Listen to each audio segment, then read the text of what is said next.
بسم الله الرحمن الرحیم. شروع کوم د ډیر زیات بخونکی او د ډیر زیات مهربان ذات په نوم باندې. السلام علیکم ورحمت الله وبرکاته. امید در کوم چې تاسو ټول به ټیک ټاک الله پاکم خوشاله آباد ساته. الله پاک دې زمونږ او تاسو ټول حاجتونه دا پوره کړي. الله پاک دې زمونږ او تاسو ټول مشکلات دا ختم کړي. الله پاک دې منګ او تاسو ټول مدینه منورې ته مکه مکرمه ته دا بار بار بوزي.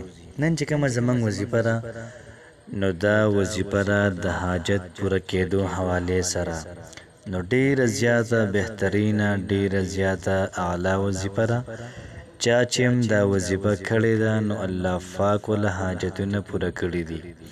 چا چې دا وظیفه کړې ده نو الله پاک ول مشکلات دا حل کړې دي. نو یاد ساتئ چې نن چې کوم زمنګ وظیفه ده دا وظیفه د مازیګر د مانځنه بعد ده. کله موږ د مازیګر منځ کو او د هغې نه بعد دا وظیفه کول غواړو په خپل ځای باندې وکینو او دا وظیفه به موږ محترم دا وکړو. یاد ساتئ چې څومره ناممکن کارونه دي دغه ناممکن کارونه په دې باندې ممکن کیږي. داسې کسان چې انسانان د هغې نه مایوسه شوي دي او دا وایي کنه چې دا خو نه کیږي دا څنګه چل دی. نو یاد ساتئ چې مایوسي ګناه ده او دغه رنګې تاسو دا وظیفه وکئ انشاءالله العزیز.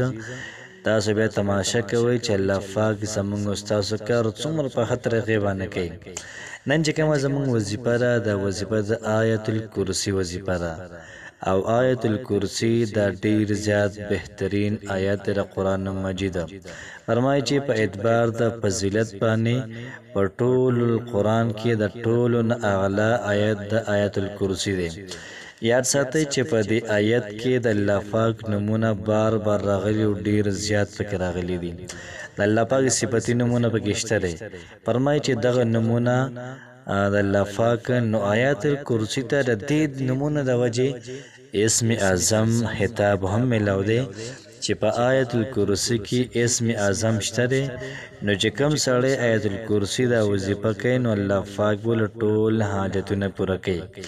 که چېرته زمونږ حاجت دا د رښتې وي د هغې لپاره که د مازدیګر د مانځه نه بعد وشي دا وظیفه انشاءالله العزیز الله پاک براله په ښه ځای کې رشته محترم راکړي. دغه رنګې د حاجت کو د نوکرۍ وي دا کو د کور وي دغه رنګې کو د هر څه باره کې وي انشاءالله العزیز الله پاک به په خپل قدرت باندې زمونږ او ستاسو حاجات دا پوره کړي. څونه اکثر ملګرو باندې یا خویندو باندې تکالیف راځي که نه یو مسله وي بله مسله وي دنیا ده په دنیا کې همه لانجې کونجې وي. نو یاد ساتئ چې کوم سړی د مازدیګر د مانځه نه بعد یا کومه زنانه د مازدیګر د مانځه نه بعد دا وظیفه کوي الله پاک به ټول مشکلات محترم دا ختم کړي.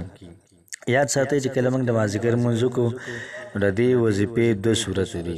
یو دا که نه چې کله موږ د مازدیګر لمونځ وکړو د هغې نه بعد اویا پیرې آیت الکرسی وایو مخکې وروسته د هغې نه درود پاک وایو او دغه رنګې بیا د هغې نه بعد آیت الکرسی اویا پیرې وایو او دغه رنګې د هغې نه بعد به اوه پیرې حسبی الله لا اله الا هو توکلت وهو رب العرش العظیم دا به کې اوه پیرې وایو.